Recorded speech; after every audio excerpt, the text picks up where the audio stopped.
الحمد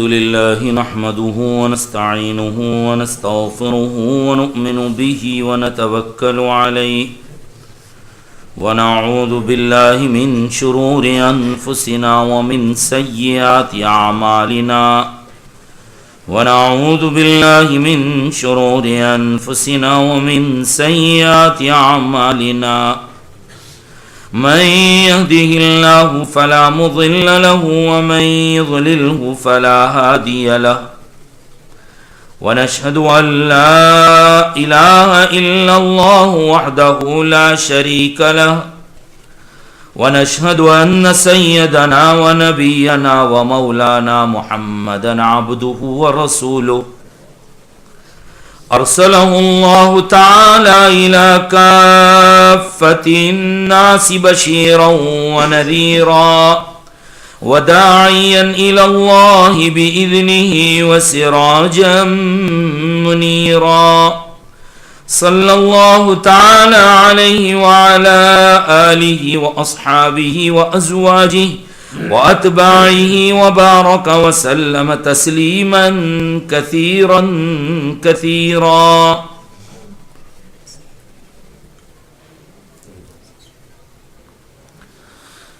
قابل احترام بزرگوں اور عزیز دوستوں، اللہ تبارک و تعالی اخلاص کے ساتھ کہنے کی اور اس پر ہم تمام کو عمل کی توفیق نصیب فرمائے.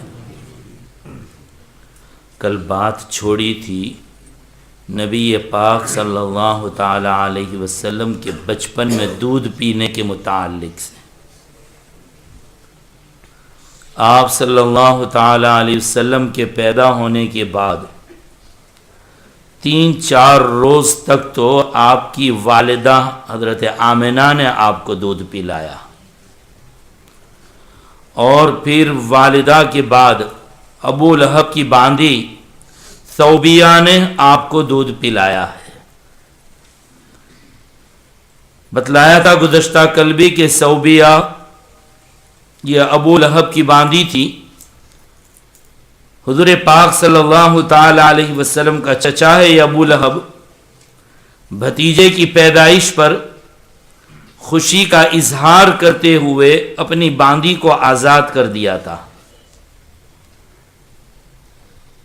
صرف اپنے بھتیجے کی پیدائش پر جو خوشی منائی ہے ابو لہب نے،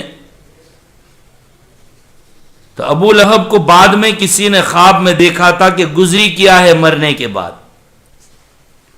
تو ابو لہب نے 2 باتیں کہی کہ مرا ہوں اس دن سے کبھی آرام نہیں ہے، پیر کے دن مجھ پر سے عذاب کچھ ہلکا کر دیا جاتا ہے، اس لیے کہ میں نے اپنے بھتیجے کی پیدائش میں اس کی خوشی میں پیر کے دن باندھی کو آزاد کیا تھا اس وجہ سے. اور کہا کہ میں نے انگلی سے اشارہ کیا تھا تو یہ انگلی جو آگے کا حصہ ہے اتنا مجھے پانی دیا جاتا ہے ہفتے میں. بہرحال حق تبارک و تعالیٰ نے اس کے احسان کو بھی باقی نہیں رکھا. اور یہاں دوسری بات یہ بھی ملتی ہے کہ اللہ کی بارگاہ میں ہم یہ سنتے ہیں کہ عمل اگرچہ چھوٹا ہو اللہ تو قبول کرتے ہیں، لیکن اس کے ساتھ ایمان کا ہونا شرط ہے. اگر ایمان ہے تو اعمال قبول، ورنہ اعمال اللہ کی بارگاہ میں قبول نہیں ہوتے. یہ ثوبیہ یہ مسلمان ہوئی ہے یا نہیں، صحابیات میں ہے یا نہیں. ایک مشہور محدث ابن مندہ رحمۃ اللہ علیہ، حافظ الحدیث ہے، حدیث شریف میں بڑا اونچا مقام ہے. انہوں نے ثوبیہ کا تذکرہ صحابیات میں سے کیا ہے کہ گویا یہ ایمان لے آئی. نبی پاک صلی اللہ تعالی علیہ وسلم ثوبیہ سے بہت ہی محبت فرماتے بلکہ اکرام فرماتے تھے. کچھ نہ کچھ ہدیے دے کر ان کی خدمت بھی کرتے رہتے تھے کیونکہ دودھ پیا ہے ان سے بھی. حتیٰ کہ جب اللہ کے رسول صلی اللہ تعالی علیہ وسلم مدینۃ المنورہ تشریف لے آئے ہجرت کر کے، تب بھی مدینہ شریف سے بھی کچھ نہ کچھ ہدیے بھیجتے رہتے تھے. ایک کافی لمبا چوڑا عرصہ گزر گیا تو اللہ کے رسول صلی اللہ علیہ وسلم نے حضرت یہ صوبیہ اور ان کے بیٹے مسروح دونوں کے متعلق دریافت فرمایا اور پوچھا کہ کیا حال ہے. کسی نے کہا کہ انتقال ہو گیا ہے. تو کہا انتقال ہو گیا تو ان کے اور کوئی رشتہ دار زندہ ہے یا نہیں؟ اگر رشتہ دار زندہ ہو تو بتلا دو، میں صوبیہ کے رشتہ داروں کے ساتھ بھی اچھا سلوک کروں گا. پھر نبی پاک صلی اللہ تعالی علیہ وسلم نے تیسری مرتبہ جو دودھ پیا ہے وہ حضرت حلیمہ سعدیہ رضی اللہ تعالی عنہ، خاندان بنی سعد ایک فیملی اور ایک خاندان کا نام ہے. عرب لوگوں کا یہ مزاج تھا کہ بچوں کو شہر میں کم رہنے دیتے، ان کو دیہات اور گاؤں میں بھیج دیتے تاکہ کھلی آب و ہوا مل جائے، اچھا صاف ستھرا پانی، کھلی ہوائیں، کہ شہر کے اندر یہ ساری چیزیں، سٹی میں یہ چیزیں نہیں ملتی اور مصنوعی ہوتی ہے، اور فیکٹریز وغیرہ کی وجہ سے دھوئیں نکلتے تو اور بھی خراب ہو جایا کرتی ہے. برخلاف گاؤں اور دیہات میں یہ نہیں ہوتا. آج بھی دیہاتوں کی آب و ہوا بالکل فضا کھلی ہوتی ہے. تو اس زمانے میں یہ ہوتا تھا کہ بچہ پیدا ہوتے ہی اس کو کسی پڑوس میں قریب کے دیہات میں بھیج دیا جاتا، وہاں کی عورتوں کو دے دیا جاتا، وہ دودھ پلاتی. وہاں کا کلچر اور تہذیب و تمدن، گاؤں میں زبان صاف بولی جاتی تھی تو وہ زبان بھی وہاں سے سیکھ لاتے، فصاحت، بلاغت. اللہ کے رسول صلی اللہ تعالی علیہ وسلم ایک تو نبی، رسول، اور اوپر سے دیہات میں پرورش پائی تھی، لہذا آپ کی زبان میں صفائی بہت زیادہ تھی. حضرات صحابہ کرام آپ کی فصاحت کو دیکھ کر، آپ کی بلاغت کو دیکھ کر، آپ کی زبان کی صفائی کو دیکھ کر تعجب کرتے. اس وقت آپ فرماتے کہ جی میں نے خاندان بنی سعد کے اندر تربیت فرمائی ہے. خیر اللہ کے رسول صلی اللہ تعالی علیہ وسلم نے حضرت صوبیہ کے دودھ پینے کے بعد معاملہ یہ ہوا کہ خاندان بنی سعد کی عورتیں لینے کے لیے آئے بچوں کو. دیہات سے عورتیں بچے لینے کے لیے آتی تھی، اور پھر یہ ہے کہ دیکھتے کہ اچھے اچھے گھرانے کے بچوں کو پہلے لے لیتی کہ یہاں سے حق الخدمت، دودھ پلانے کا ہم کو بدلہ کتنا ملے گا.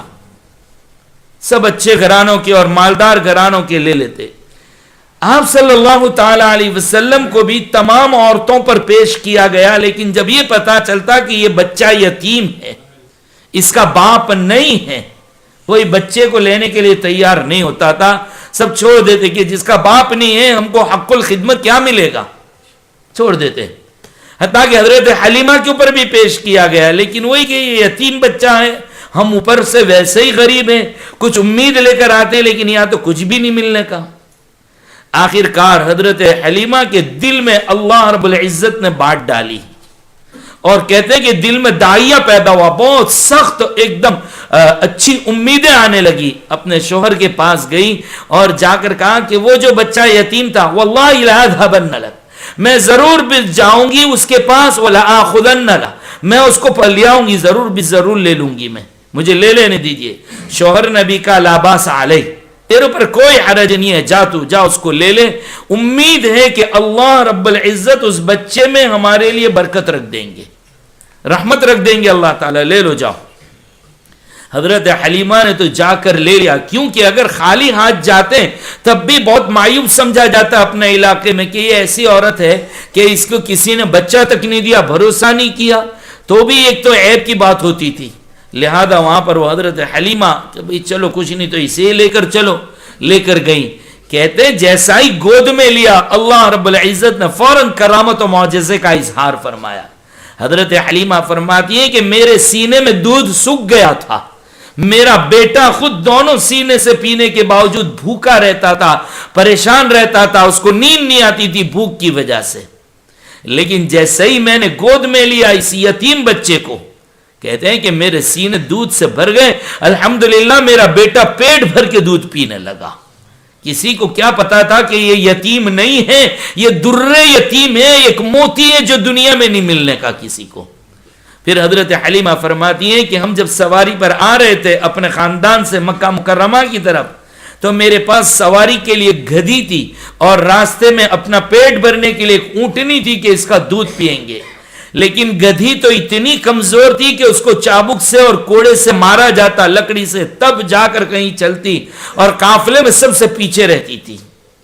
اور یہاں پر اونٹنی کا حال یہ ہے کہ اونٹنی کے بھی دودھ نہیں آتا تھا، بلکہ کہتے ہیں کہ ہم کئی دنوں سے بھوکے رہتے تھے، کبھی 2-4 قطرے دودھ نکل آیا تو نکل آیا، ہمارے پیٹ نہیں بھرتے تھے اور مارے بھوک کے راتوں کو نیند نہیں آتی تھی۔ لیکن جیسا ہی اس یتیم بچے کو لیا ہم نے، جیسے میرے سینے میں دودھ آیا، اللہ تبارک و تعالیٰ نے اونٹنی کے تھنوں کو دودھ سے بھر دیا تھا۔ میں آئی تو دیکھتی کیا ہوں، عجیب حال ہے کہ اونٹنی کے تھن دودھ سے بھرے ہوئے، میں نے دودھ نکالا، خوب نکالا، کہتے میں کئی دنوں کی بھوکی، میرے شوہر بھوکے تھے، دونوں نے خوب سیر ہو کر پیٹ بھر کر دودھ پیا اور اس رات بہت اچھے سوئے کا ہم لوگ۔ صبح ہوئی، قافلے میں اعلان ہوا کہ چلو چلنا ہے قافلے کو، کہا سب نے اپنا رختہ سفر باندھا، اپنی سواریوں کے اوپر سامان رکھ دیا، کہا ہم نے بھی رکھ دیا۔ اب جس گدی پر ہم بیٹھے ہیں، کہا نہ چابک مارنی پڑتی ہے، نہ لکڑی بتلانی پڑتی ہے، بلکہ سب سے تیز اور آگے چل رہی ہے۔ کہا تھامے نہیں تھمتی، سنبھالنا چاہتے لیکن سنبھلتی نہیں، اسپیڈ بہت زیادہ ہے۔ تو سب کہنے لگے کہ حلیمہ یہ وہی سواری ہے تیری جو تو آئی تھی جس پر بیٹھ کر، یا کچھ بدل لی ہے تو نے، کہاں سے لائے؟ کہا جی ہاں یہ وہی سواری ہے، لیکن یہ بچہ جو ہے یہ اس کی کچھ برکتیں ہیں کہ اللہ تعالیٰ نے مجھے بھی دودھ دیا، میری اونٹنی کو بھی دودھ دے دیا، اور یہ اتنی تیز چل رہی ہے۔ کہا بہت سے لوگ دودھ پیتے ہوئے چلے اور قافلے میں سب سے آگے سواری چلتی رہی۔ میں حیران تھی کہ یہ کیا معاملہ ہو رہا ہے۔ میں سمجھ گئی کہ کوئی بہت بڑے نصیبے والا بچہ میری گود آیا ہے، ہمارے دن پھر گئے۔ کہا کہ جب ہم اپنے خاندان میں پہنچے اور اپنے وطن میں پہنچے تو اس وقت وہاں پر قحط پڑا ہوا تھا، کھیت کے کھیت سوکھ گئے تھے، بکریوں کو گھاس کھانے کی نہیں ملتی تھی۔ لوگوں کی بکریاں جب کھیتوں سے شام کو چر کر واپس آتی تھی تو بکریوں کے تھنوں میں دودھ نہیں ہوتا، بکریاں چل نہیں پاتی۔ لیکن کہا کہ میری بکریوں کا حال جو سب سے زیادہ کمزور تھی، روزانہ شام کو جب چرا کر واپس لائی جاتی تو تھن دودھ سے بھرے ہوئے ہوتے، ہم نکالتے، کئی لوگ اس سے دودھ نکالتے، پیٹ بھر کے سکم شیر ہو کے پیتے، اس کو خوب شکم شیر ہو کے پی لیتے، پیٹ بھرتے۔ لوگ کہتے تھے کہ آپس میں باتیں کرتے کہ حلیمہ کی بکریاں کون سے باغ میں یا کھیت کے کون سے حصے میں چرتی ہے، اپنی بکریوں کو بھی وہاں لے جاؤ۔ لوگ وہاں لے جاتے لیکن گھاس ہو تو کھلائے، شام کو وہی حال آتا۔ پھر کہتے حلیمہ معاملہ کیا ہے، ہم تیری بکریوں کی جگہ پر اپنی بکریوں کو چراتے لیکن یہ چیز نہیں ملتی ہمیں۔ کہا میں بھی حیران ہوں، پریشان ہوں کہ یہ سارا معاملہ کیا ہے۔ بس جس دن سے اس بچے کو گود میں لیا ہے اس دن سے دین پلٹ گئے ہیں ہمارے۔ تو بہرحال نبی پاک صلی اللہ تعالی علیہ وسلم اپنے یہاں پر رہے۔ آپ صلی اللہ تعالی علیہ وسلم حضرت حلیمہ کی داہنی سائیڈ سے دودھ پیتے تھے ہمیشہ، اور بائیں طرف چھوڑ دیتے تھے، الٹی سائیڈ پر، بائیں لیفٹ سائیڈ پر کبھی منہ نہیں لگایا۔ آپ کے بھائی تھے جو حضرت حلیمہ کے حقیقی بیٹے حضرت عبداللہ، ان کے لیے چھوڑ دیتے۔ علماء نے لکھا ہے کہ دیکھیے پہلے تو حضرت حلیمہ حضور کو لگاتی تھی اپنے سینے سے، حضور چاہتے تو دونوں طرف سے دودھ پی جاتے، لیکن ایک طرف سے پی کر ایک طرف تو چھوڑ دیتے تھے۔ دنیا والوں کو بتلا دیا کہ میں حق مارنے آیا نہیں ہوں، حق دلانے کے لیے آیا ہوں۔ یعنی آپ خیانت نہیں کرتے تھے کہ دونوں طرف سے دودھ پی لے، ایک ہی طرف سے دودھ پیتے تھے۔ اور دوسری بات یہ ہے کہ آپ نے حدیث پاک میں فرمایا آگے چل کے کہ اللہ تعالیٰ ان اللہ یحب التیامن، اللہ داہنی چیز کو پسند فرماتے ہیں۔ اس لیے کبھی آپ نے بے خبری کے عالم میں بھی، دودھ پینے کے زمانے میں بھی، کبھی کبھی غفلت کی وجہ سے بھی الٹی طرف منہ نہیں لگایا آپ صلی اللہ علیہ وسلم۔ یہ آپ صلی اللہ تعالی علیہ وسلم کا معجزہ تھا۔ آپ جن چیزوں کی دعوت دینے والے تھے، کبھی ایسا نہیں ہوا کہ بچپن میں دودھ پینے کے زمانے میں، جبکہ بچے کو عقل نہیں ہوتی، شعور نہیں ہوتا، احساس نہیں ہوتا، اس زمانے میں بھی نبی پاک صلی اللہ تعالی علیہ وسلم نے کبھی اپنی وہ دعوت کے خلاف کام نہیں کیا ہے۔ اللہ تبارک و تعالیٰ نے آپ کو یہ صلاح اور یہ فلاح نصیب فرمایا ہے، اور جو کام کیا ہے اس کی دعوت دی ہے، اور لوگوں نے اس کو اپنے لیے نمونہ بنایا نبی پاک صلی اللہ علیہ وسلم۔ خیر 2 سال تک دودھ پیتے رہے حضرت حلیمہ سعدیہ کا۔ حضرت حلیمہ کہتی ہے کہ میں پریشان تھی، عجیب و غریب قسم کی میں نے خیر و برکت اور بھلائی دیکھی۔ 2 سال جب دودھ پینے کے پورے ہو گئے تو حضرت حلیمہ کا دل نہیں چاہتا تھا کہ ایسے خیر اور برکت والے بچے کو اپنے سے جدا کرے، لیکن مجبور تھے کہ ماں باپ کے حوالے کرنا تھا۔ حضرت آمنہ کے پاس پہنچے بیٹے محمد صلی اللہ تعالی علیہ وسلم کو لے کر، اور دیکھا کہ وہاں پر پلیگ اور طاعون کی بیماری پھیلی ہوئی تھی، کوئی بیماری مرض عامہ پھیلا ہوا تھا۔ حضرت حلیمہ نے بہانہ اچھا دیکھا اور ان کو کہا دیکھو یہاں پر بیماری پھیلی ہوئی ہے اور مناسب یہ سمجھتے کہ اس کو واپس میں لے جاؤ، بچہ بیمار ہو جائے گا۔ تو حضرت حلیمہ نے بہت زیادہ اصرار کیا، بات اس انداز سے کی کہ حضرت آمنہ نے واپس دے دیا نبی پاک صلی اللہ تعالی علیہ وسلم کو کہ لے جاؤ، تھوڑے تھوڑے دن کو بتلانے کے لیے لے کر آنا تاکہ میں اپنے بیٹے کو دیکھتی رہوں۔ کہا بہت اچھی بات ہے۔ حضرت حلیمہ سعدیہ رضی اللہ تعالی عنہ لے کر چلی گئی پھر سے اپنے وطن۔ آپ صلی اللہ تعالی علیہ وسلم بڑے ہوتے چلے گئے، حتیٰ کہ ایک دن اپنے دودھ شریک بھائی جو حضرت عبداللہ کے ساتھ بکریاں چرانے کے لیے نکل گئے۔ جب آپ بکریاں چرانے کے لیے نکلے تو بکریاں چراتے رہے۔ اللہ تبارک و تعالیٰ نے تمام نبیوں کے پاس بکریاں چرائی ہے، یہ عادت رہی ہے، سنت اللہ رہی اللہ تعالیٰ کی، یہ عادت رہی ہمیشہ۔ کوئی نبی ایسا نہیں کہ جس نے بکریاں نہیں چرائی ہو، سب نبیوں کو بکریاں چرانے کا حق دیا اللہ تعالیٰ نے۔ وجہ اس کی ہے کہ جانوروں میں، پالتو جانور میں سب سے کمزور جانور جو ہے وہ بکری ہے، اور بکری کی عادت بڑی عجیب ہے کہ اگر وہ ساتھ چلتی بھی ہے دوسری بکریوں کے، لیکن جہاں گھاس دکھ گئی کہ فوراً، یا چارہ دکھ گیا تو فوراً دوڑ جائے گی ادھر، وہ یہ خیال نہیں کرتی کہ میں کمزور ہوں اور میرا مالک ڈنڈا مار دے گا مجھے، لیکن جہاں کھانا دکھا کہ فوراً وہ بھاگتی ہے بکری۔ اور اس وقت مالک کو آتا ہے غصہ، لیکن مالک بھی سوچتا ہے کہ مارنے جاؤں گا تو کمر ٹوٹ جائے گی تو یہ نعمت سے میں محروم ہو جاؤں گا، تو مالک اپنے غصے کو پی لیتا ہے۔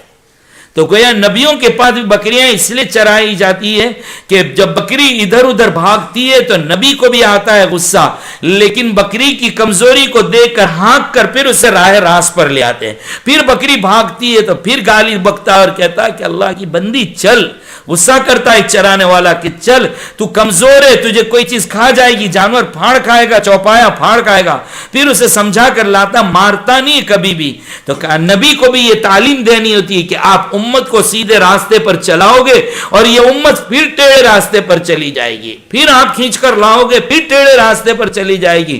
غصہ تو بہت آئے گا کہ ان کے لیے بد دعائیں کر دے، ان کے لیے بربادی کا اعلان کر دے، ان کی ہلاکت کی دعائیں کر دے باری تعالیٰ سے، ان کے اوپر ہاتھ اٹھا دے، لیکن ہمیشہ نبی دعائیں کرتا رہے گا، جس کا نتیجہ یہ تھا کہ میرے آقا صلی اللہ تعالی علیہ وسلم کے ساتھ اتنا ظلم و ستم کیا گیا، لیکن اس کے باوجود آپ کی زبان اقدس پر یہ تھا، اللہم اہد قومی فإنہم لا یعلمون، اے اللہ یہ وہ میری قوم ہے جو میری عظمتوں سے واقف نہیں ہے، اگر میرے مرتبے اور میرے مقام کو جانتے تو کبھی بھی یہ میرے ساتھ سختی کا معاملہ نہ کرتے۔ بہرحال حق تبارک و تعالیٰ نے تمام نبیوں کی ذمہ داری ڈالی تھی بکریاں چرانے کی، اور اس میں نبیوں کی تربیت مقصود تھی۔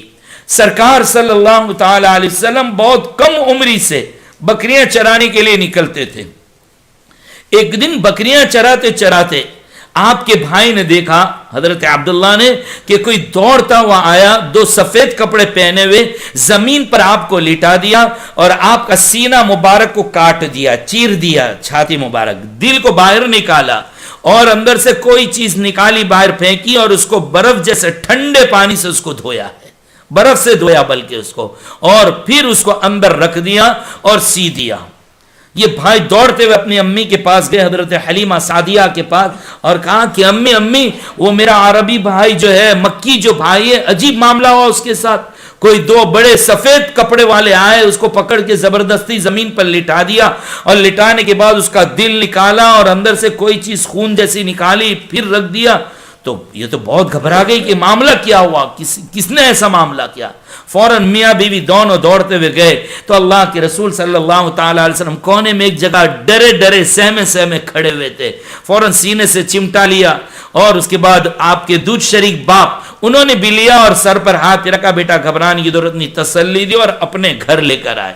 یہ لوگ بہت پریشان ہو گئے کہ یہ معاملہ کیا ہوا، کس نے کیا، کسی کا بیٹا ہے، ہم جواب کیا دیں گے۔ چند دنوں میں انتظام کر کے حضرت آمنہ کے پاس لے گئے اور حضرت آمنہ سے کہا کہ معاملہ ایسا ایسا ہوا بھائی تمہارے بیٹے کے ساتھ۔ حضرت آمنہ نے کہا گھبرانے کی ضرورت نہیں ہے، پیدائش سے پہلے بڑے عجیب و غریب معاملات دیکھ رہی ہوں میں، عجیب انوارات کی بارش دیکھی، شاید یہ میرا بچہ بڑا نصیبے والا ہے اور بلند مرتبے والا بن کے آئے گا۔ ہم نے تو بڑے عجیب و غریب خواب دیکھے، عجیب و غریب حقیقتیں دیکھی، کچھ معاملات ایسے دیکھ رہے ہیں کہ جس سے لگ رہا ہے کہ یہ بچہ بڑا نصیبے والا ہے، تمہیں فکر کرنے کی ضرورت نہیں ہے۔ نبی پاک صلی اللہ تعالی علیہ وسلم کا سینے مبارک پوری زندگی کے اندر 4 مرتبہ چیرا گیا ہے اور قلب اطہر کو باہر نکالا گیا ہے۔ بعض روایت میں 5 مرتبہ کا آتا ہے، لیکن 5 مرتبہ والی روایت جو ہے وہ ضعیف و کمزور ہے، وہ بات صحیح نہیں ہے۔ ہاں یہ بات پکی ہے کہ 4 مرتبہ آپ کے دل کو باہر نکال کر صاف کیا گیا۔ سب سے پہلی مرتبہ جب آپ کی عمر مبارکہ 4 سال کی تھی، حضرت حلیمہ سعدیہ رضی اللہ تعالی عنہ کے گھر پر تھی، اس وقت آپ صلی اللہ تعالی علیہ وسلم کو نکالا، اور حضرات صحابہ نے آپ صلی اللہ علیہ وسلم کے سینے پر، سینے کے چھاتی کے اوپر وہ سلائی کے نشانات بھی دیکھے تھے۔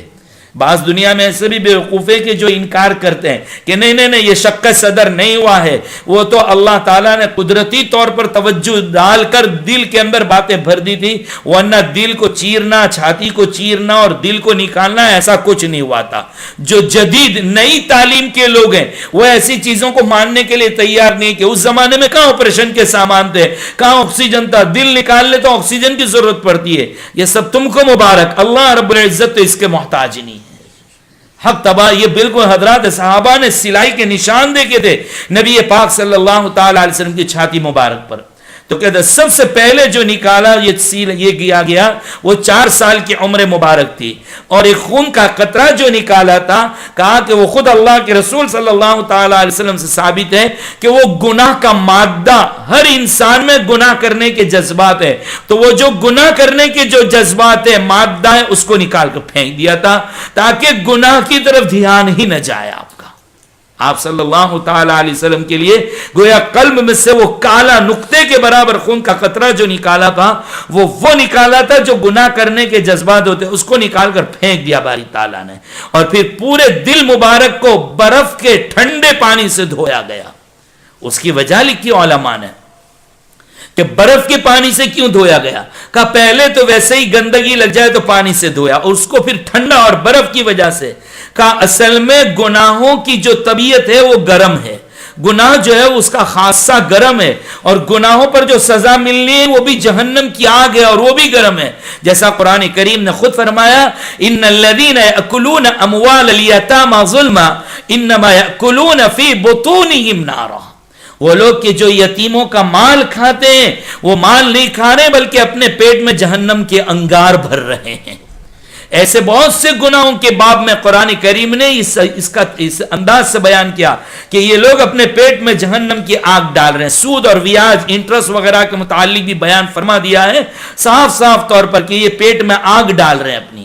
اسی طریقے سے غصے کو دیکھیے، غصے کے متعلق کیا کہا، جب غصہ آئے کسی کو تو بیٹھ جائے، بیٹھنے سے بھی نہ جائے تو لیٹ جائے، اور پھر اسی طریقے سے دوسری روایت کے اندر یہ آیا کہ غصہ یہ شیطان کا حصہ ہے اور شیطان آگ سے بنا ہوا ہے، لہذا غصہ آ جائے تو وضو کر لو ٹھنڈے پانی سے، وضو کر لو، وضو کرنے کی وجہ سے غصہ بالکل ٹھنڈا پڑ جائے گا، کیونکہ اعضائے بدنی جب ہم بدن کے ان پارٹس اور ان ہاتھوں اور پیروں کو دھوئیں گے تو اس کا اثر سیدھا دل کے اوپر پڑے گا، اور دل جو ہے وہ صاف ہو جائے گا، دل ٹھنڈا پڑ جائے گا، تو اس لیے کہا جاتا ہے کہ آدمی کا غصہ بھی ٹھنڈا ہو جائے گا۔ تو غصہ جو ہے، اسی طریقے سے نبی کریم صلی اللہ تعالی علیہ وسلم نے ہمیں جو دعا تلقین فرمایا اس میں ایک دعا یہ بھی ہے، اللہم اغسلہ بالماء والثلج والبرد وَنَقِّهِ مِنَ الْخَطَايَا كَمَا نَقَّيْتَ الثَّوْبَ الْأَبْيَضَ مِنَ الدَّنَسِ، اے اللہ پانی سے میرے گناہوں کو دھو دے، اللہم اغسلہ خطایا، اے اللہ میرے گناہوں کو پانی سے صاف فرما دے، پاک فرما دے۔ پھر آگے ارشاد فرمایا کہ من ماء الثلج، ٹھنڈے پانی سے دھو دے۔ اس لیے بزرگوں نے لکھا ہے کہ اگر برداشت ہو سکے تو بہتر ٹھنڈے پانی سے وضو کرنا ہے، لیکن ونٹر کے اندر یہ فضیلت پر عمل کرنے جاؤ گے تو مصیبتوں کی گالیاں دو گے مجھے، اسی لیے کہا جس میں برداشت کرنے کی طاقت ہو۔ اسی لیے اکابرین نے تو لکھا ہے، ہمارے اکابرین نے، ہمارے تھانوی علیہ رحمان ہے کہ اگر پانی پینے کے باب میں جب تک ہو سکے ٹھنڈا پانی برداشت کر سکتے ہو تو ٹھنڈا پانی پیو، جب دل پر جا کر لگے گا تو دل سے الحمدللہ نکلے گا، وضو کے باب میں بھی یہ کہا اگر برداشت ہو سکے تو افضل تو یہی ہے کہ ٹھنڈے پانی سے وضو کیا جائے، اس کے فوائد زیادہ ہیں کہ گناہوں کو دھلنے میں زیادہ مدد کرتا ہے یہ۔ تو آپ صلی اللہ تعالی علیہ وسلم میں گناہوں کی ذرہ برابر بھی صلاحیت نہ رہے، اس لیے وہ خون کا قطرہ بھی نکال کے رکھ دیا، پانی سے بھی صاف کر دیا، اور گناہوں کی گرمی ہی نہ رہے بلکہ بالکل اس کو ٹھنڈک سے تبدیل کر دیا گیا۔ تو یہ سب سے پہلی عمر تھی 4 سال کی۔ پھر اس کے بعد جب 10 سال کی عمر مبارکہ ہوئی آپ صلی اللہ تعالی علیہ وسلم کی، تو اس وقت پھر آپ کے فرشتوں نے پکڑ کر لٹا دیا اور سینے مبارک کو باہر نکالا، دل کو باہر نکالا، زمزم وغیرہ سے صاف کیا، پلیٹ میں رکھا اور پھر صفائی کر کے واپس رکھ دیا، اور سینے کے نشانات دیکھے گئے۔ تو اس مرتبہ کیوں کیا گیا؟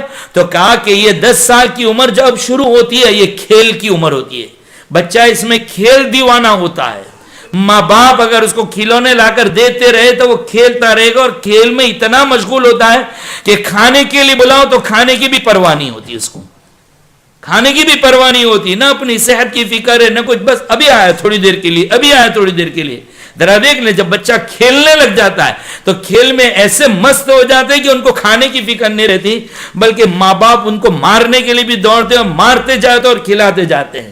کبھی کبھی تو بچہ کھیل میں مشغول ہے، ماں کھلاتی ہے سمجھا کے، پھر وہ ایک لقمہ منہ میں دیا، پھر کھیل میں مشغول ہے، پھر تھوڑی دیر بعد کا سمجھا تو وہ کھلاتے کھلاتے گھنٹہ بھر لگ جاتا ہے بچے کو۔ اس طریقے سے ماں محنت کرتی ہے، تبھی تو اللہ نے ماں اور باپ کا مقام رکھا ہوا ہے۔ بہرحال 10 سال کی عمر کھیل دیوانی عمر ہوتی ہے، تو کھیل کے جذبات آپ صلی اللہ تعالی علیہ وسلم سے اللہ نے نکال لیے کہ آپ کی طبیعت کھیل کی طرف جائے نہیں کبھی، لہو و لعب کی طرف۔ پھر اسی طریقے سے آپ صلی اللہ تعالی علیہ وسلم کی عمر مبارکہ جب 40 سال کی ہوئی، آپ غار حرا کے اندر ہے اور فرشتہ جبرائیل امین آپ کے پاس وحی لے کر آوے، اس سے پہلے بھی آپ کے ساتھ معاملہ یہی کیا گیا کہ سینے کے اندر سے دل کو نکالا، چیر کر صاف کر کے پھر سے اندر رکھ دیا گیا، کیونکہ وحی اور فرشتہ دونوں کے بوجھ کو ایک ساتھ برداشت کر لینا۔ وحی کیا ہے؟ اللہ تعالیٰ کا کلام ہے، اور فرشتہ کون ہے؟ جبرائیل امین۔ جبرائیل امین کا ایک پر ایسٹ سے ویسٹ کو چھپا دیا کرتا ہے، زبردست ہے۔ جب اللہ کے رسول صلی اللہ تعالی علیہ وسلم بس اچھا ہے کہ پہلی مرتبہ میں فرشتہ جبرائیل امین اپنی اصلی شکل میں نہیں آیا، بعد میں جب آپ نے دیکھنے کا یہ کیا تھا کہ مجھے آپ کو دیکھنا ہے، ذرا آئیے نا اصلی شکل کے اندر، جب اصلی شکل میں آگے جبرائیل امین، اللہ کے رسول صلی اللہ تعالی علیہ وسلم بے ہوش ہو گئے تھے، بے ہوش ہو گئے تھے۔ فرشتے کو دیکھ کر برداشت کر لینا کوئی بات نہیں، اور کوئی یہ نہیں کہہ سکتا کہ نبی ہیں اور اتنے بڑے نبی اور وہ برداشت نہیں کر سکے۔ نبی ہیں لیکن صفت بشریت آپ کے اندر ہے، اور بشر کا تقاضا یہ ہے کہ چاہے کتنا بڑا پہلوان کیوں نہ ہو، لیکن اچانک کوئی چیز آ جائے گی تو ڈر بھی جائے گا۔ پہلوان بھی ہوتا ہے، بڑا پہلوان ہوتا ہے، مضبوط ہوتا ہے، بڑے بڑے لوگوں کو مار لیتا ہے، لیکن ایسا پہلوان بیٹھا اور اچانک ایک چوئی اندر جس کو کہتے ہیں وہ، یا چھپکلی اس کی بھی گود میں کودے گی تو وہ بھی کود کے بھاگے گا، لوگ کہیں گے ذرا پہلوان ہے، خوب پہلوانی کرتا ہے، اور ایک چوہے سے ڈرتا ہے، ایک چھپکلی اور ایک کاکروچ سے ڈرتا ہے۔ کاکروچ اگر گھر میں نکل آئے تو بڑے بڑے نوجوانوں کا کیا حال ہوگا، وہ بھاگتے ہوئے نظر آئیں گے کہ یہ کیا چیز نکل آئی ہے۔ کیڑے مکوڑے جو ہمارے وطن میں ہوتے ہیں، وہ مینڈک وغیرہ، اگر کسی کی گود میں ایک ہاتھ کودے تو حال کیا ہوگا، پجامہ کھول کے بھاگ جائے گا کمبا یہاں سے۔ تو ایسا اچانک کسی چیز کی ظاہر ہو جانے کی وجہ سے کوئی ڈر جائے تو یہ اس کی انسانیت اور مردانیت کے خلاف نہیں ہے۔ سیدنا موسیٰ علیہ السلام کو اللہ تبارک و تعالیٰ نے پہلے پوچھا مانوس کرنے کے لیے، وَمَا تِلْكَ بِيَمِينِكَ يَا موسیٰ، موسیٰ داہنے ہاتھ میں کیا ہے، کیا پکڑا ہے تم نے؟ موسیٰ علیہ السلام کہنے لگے ہی عصائی، اے اللہ یہ میری لکڑی ہے۔ کہا دیکھ رہے ہو لکڑی؟ کہاں میری لکڑی ہے۔ کیا کرتے ہو؟ کہا اتوکل علیہا، تھک جاتا ہوں تو ٹیک لگاتا ہوں۔ کیا کرتے ہو؟ دوسرا وَأَحُشُّ بِعَلَىٰ غَنَمِي، اس لکڑی سے چارہ پاڑتا ہوں، بکریوں کا چارہ گراتا ہوں۔ یعنی اتنی سب اللہ دکھا رہے کہ دیکھ تیرے ہاتھ میں لکڑی ہے، دوسرا کچھ نہیں ہے۔ بالکل ان کو یہ کر دیا کہ ذہن سے معلوم کر لے کہ میرے ہاتھ میں لکڑی ہے۔ اب کہا کہ موسیٰ ہم اپنا معجزہ دیتے ہیں تم کو، یہ لکڑی کو لو اور نیچے لگاؤ۔ اپنا عصا جو ہاتھ میں تھا، دیکھا تھا کہ عصا ہے، اللہ تعالیٰ معجزہ دے رہے ہیں، اور کہا کہ ڈالو عصا کو نیچے۔ جیسے ہی عصا کو نیچے ڈالا تو وہ عصا کیا ہو گیا؟ سانپ کی شکل سے بدل گیا۔ موسیٰ علیہ السلام بھاگنے لگے، حالانکہ جلیل القدر نبی ہے. ملک الموت کو تھپڑ ماری ہے, آنکھ نکال کے رکھ دیا حضرت موسیٰ علیہ السلام نے. بڑے زبردست طاقت والے شخص ہیں. اکیلے گئے اور پیمبری لینے گئے اور آگ لینے گئے اور پیمبری مل گئی, اور جانتے ہیں کہ ہاتھ میں عصا, میرے عصا لکڑی نے شکل بدلی ہے, پھر بھی سمجھ رہے سانپ, بھاگ رہے. اللہ تعالیٰ نے کہا اقبل ولا تخف, آگے بڑھو اور ڈرو مت, خود پکڑو اس کو. اللہ رب العالمین پھر حضرت موسیٰ علیہ السلام نے اللہ کے حکم سے پکڑ لیا تو پھر وہ لکڑی میں تبدیل ہو گیا. تو میں یہ بتلانا چاہ رہا ہوں کہ جانتے تھے کہ لکڑی ہے, پھر سانپ میں تبدیل ہوئی تو بھی ڈر گئے. نبی پاک صلی اللہ تعالی علیہ وسلم کے سامنے جب فرشتہ اپنی اصلی شکل میں آیا تو فرشتہ کو برداشت کر لینا سب کے بس کی بات نہیں ہے. بہرحال اللہ کے رسول صلی اللہ تعالی علیہ وسلم پر وحی برابر سے آئے اور وحی کو آپ برداشت کر سکیں, اس لیے جبرائیل امین انسانی شکل میں آ رہے تھے. کس کی شکل میں آ رہے تھے؟ ایک صحابی تھے, بہت خوبصورت صحابی تھے, حضرت دحیہ خلیفہ ابن کلبی رضی اللہ تعالیٰ, بہت خوبصورت صحابی تھے. بڑے اللہ کے رسول صلی اللہ علیہ وسلم ان کو دیکھ کر فرماتے یوسف هذه الامہ, یہ میری امت کا یوسف ہے. بہت خوبصورت تھے, اپنے زمانے میں بڑے مالدار تھے. ایک چادر پہن لیتے تھے, جو چادر اوڑھتے تھے دوسرے دن بدن پہ نہیں رہتی تھی, اتار لیتے اور نہیں پہنتے اور اس کو صدقہ کر دیا کرتے تھے. اتنے مالدار تھے اس زمانے میں, اور ایک چادر کی قیمت لکھی ہے 350 درہم اس زمانے کے, اتنے مالدار تھے. لیکن جب اسلام لے آئے تو ایک مرتبہ آ رہے تھے, اللہ کے رسول صلی اللہ تعالی علیہ وسلم نے ان کو دیکھ کر رو دیا. کہا کہ آقا میرے ماں باپ مجھ پر آپ پر قربان ہو, کیا بات ہے آپ دیکھ کر روتے کیوں مجھے؟ کہا دحیہ تیرا مقدر دیکھ کر کبھی ہنسی آتی ہے اور کبھی رونا آتا ہے. کہا کیا بات ہے آقا؟ کہا کہ میں وہ دیکھتا ہوں کہ تیرا وہ زمانہ تھا کہ جس میں اتنی مہنگی چادر اوڑا کرتا تھا اور کیسا آزاد گھومتا تھا, تو اس پر ہنس دیتا ہوں. لیکن آج دیکھ رہا ہوں کہ تو نے اسلام کے لیے سب قربانیاں دے دی ہے, کہ تیرے پاس پھٹی پرانی چادر پورے بدن کے اوپر ایک ہی, اور وہ بھی بٹن کی جگہ پہ ببول کے کانٹے ڈالے ہوئے تھے. تو کہا اس کی وجہ سے اللہ تجھے جنت میں کیا دیں گے؟ تو یہ حالات کہ اسلام کے لیے تو نے کتنی بڑی قربانی پیش کی ہے. تو یہ حضرت دحیہ کلبی رضی اللہ تعالیٰ بڑے خوبصورت صحابی تھے. ان کی شکل میں اللہ کے رسول صلی اللہ تعالیٰ علیہ وسلم کے پاس جبرائیل آتے تھے. تو یہ تیسری مرتبہ جو آپ کے دل کو نکال کر صاف کیا گیا, یہ وحی کے پاور کو برداشت کرنے کی صلاحیت اللہ نے اندر رکھ دی. وحی کے پاور کو برداشت کرنے کی صلاحیت اندر رکھ دی تاکہ اس کو بوجھ کو برداشت کر سکے. یہ رکھ دیا تھا. اس کے باوجود یہ حال تھا کہ جب قرآن کی آیتیں نازل ہوتی اور آپ اونٹ کے اوپر بیٹھے ہوئے رہتے تو اونٹ مارے بوجھ کے بیٹھ جایا کرتا تھا. حضرت علی فرماتے کہ میری ران پر سر رکھ کر آرام فرما رہے تھے اللہ کے رسول صلی اللہ علیہ وسلم, اور وحی کا نزول شروع ہو گیا. کہتے ہیں کہ ایسا لگ رہا تھا کہ میری یہ جانگ کوئی نے توڑ کے رکھ دی ہے, ہڈی ٹوٹ گئی, اب میں کھڑا ہوں گا تو چل نہیں سکوں گا, اتنا بوجھ تھا. خود آقا صلی اللہ تعالی علیہ وسلم پر سردی کے زمانے میں, ٹھنڈک کے زمانے میں پسینہ پیشانی کے اوپر آ جایا کرتا تھا, اس قدر وحی کا بوجھ, جبکہ اللہ تعالیٰ نے پوری صلاحیت رکھ دی تھی. تو 3 مرتبہ یہ ہوئی, 4 سال کی عمر, 10 سال کی عمر, اور جب نبوت ملنا تھا تب. اور چوتھی مرتبہ جو آپ صلی اللہ تعالی علیہ وسلم کا یہ سینہ مبارک نکالا گیا جب آپ کو معراج میں لے جانا تھا اس وقت, کیونکہ اوپر جا کے فرشتوں کو نہیں, اب اللہ کو دیکھنا ہے, اب جنت کو دیکھنا ہے, اب جہنم کو دیکھنا ہے, سارے ملائکہ اور سارے انبیاء سے ملاقات کرنا ہے. میرے بھائیو, جس طریقے سے کوئی آدمی چاند کے اوپر جاتا ہے تو آکسیجن وغیرہ لگا کر جاتا ہے, یہاں کی ہوا نہیں چلتی, وہ پیچھے سے باندھ بوند کر جاتا ہے, تو آپ صلی اللہ تعالی علیہ وسلم ان بادلوں سے نکل کر آسمان اور 40,000 اور 45,000 فٹ کی اونچائی پہ نہیں رہیں گے, بلکہ اوپر آسمانوں میں گھس جائیں گے, 1 2 3 4 5, بلکہ اتنی اوپر جائیں گے کہ وہاں تک کسی کی رسائی نہیں ہوگی, کوئی پہنچ نہیں سکتا. جبرائیل امین ایک جگہ پر جا کر کہتے ہیں کہ محمد صلی اللہ علیہ وسلم بس میرا سفر ختم ہوا, اب آپ کا سفر شروع ہوگا.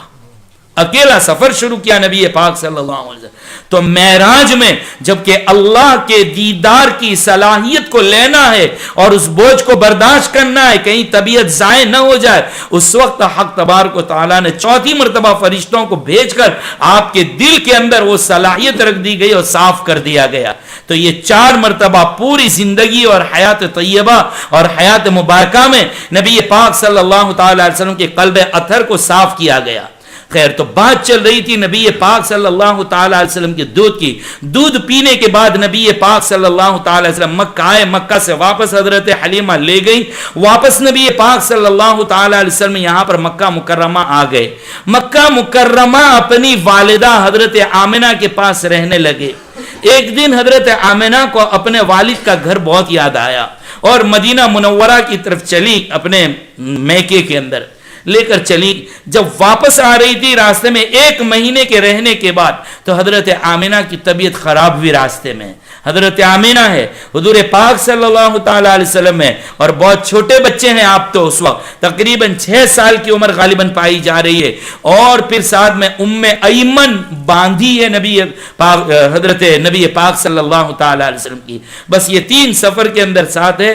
ایک مقام ابوا, ایک مقام کا نام ہے, وہاں پر آ کر حضرت آمنہ کا انتقال ہو گیا.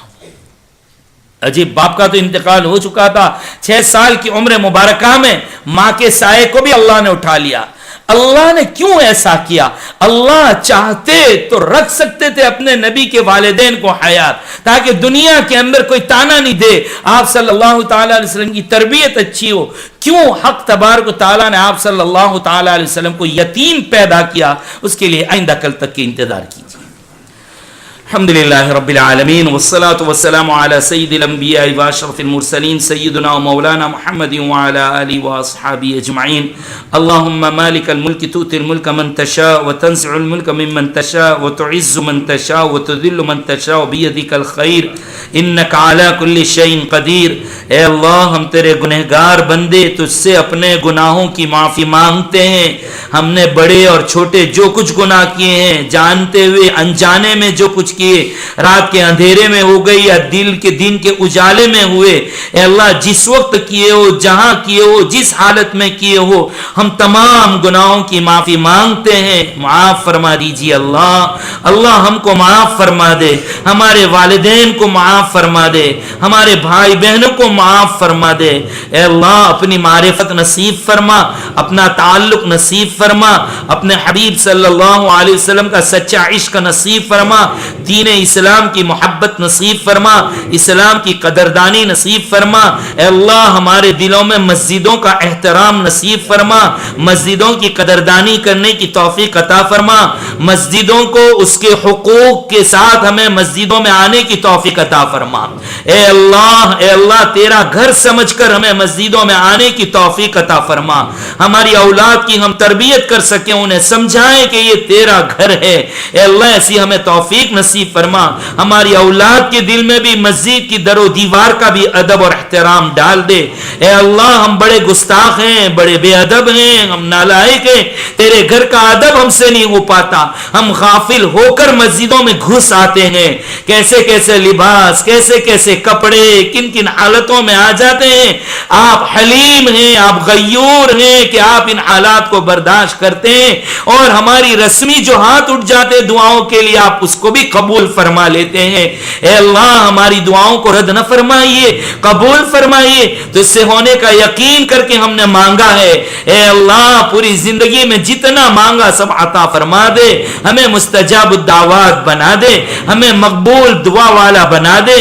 کوئی چیز ایسی مانگ لی جو ہماری ذلتی کا سبب بنے, ہماری بربادی کا سبب بنے, ہمارے لیے عذاب کا ذریعہ بنا, ایسی چیزوں سے ہماری پوری حفاظت فرما. ہمارے ہر معاملے میں عافیت نصیب فرما. ہماری حاجتوں کو ہم سے زیادہ آپ جانتے ہیں اللہ. اے اللہ ہم سے زیادہ ہماری ضرورتوں سے آپ واقف ہیں. ہمارے دلوں میں کیا کیا لے کر بیٹھے آپ جانتے ہیں. اے اللہ محض اپنے فضل و کرم سے خزانے غیب سے عافیت کے ساتھ, سہولت کے ساتھ, سلامتی کے ساتھ جلد از جلد پورا ہونے کی شکلیں پیدا فرما. ہماری دعاؤں کو رد نہ فرما, قبول فرما. ہمارے والدین کی, ہمارے بھائی بہنوں کی, قریب اور دور کے ددیانی ننیالی تمام رشتہ داروں کی اور پوری امت کی مغفرت فرما دے. جزا اللہ عنا نبینا محمد ما هو اہلہ. سبحان ربک رب العزت عما یصفون وسلام علی المرسلین والحمد للہ رب العالمین.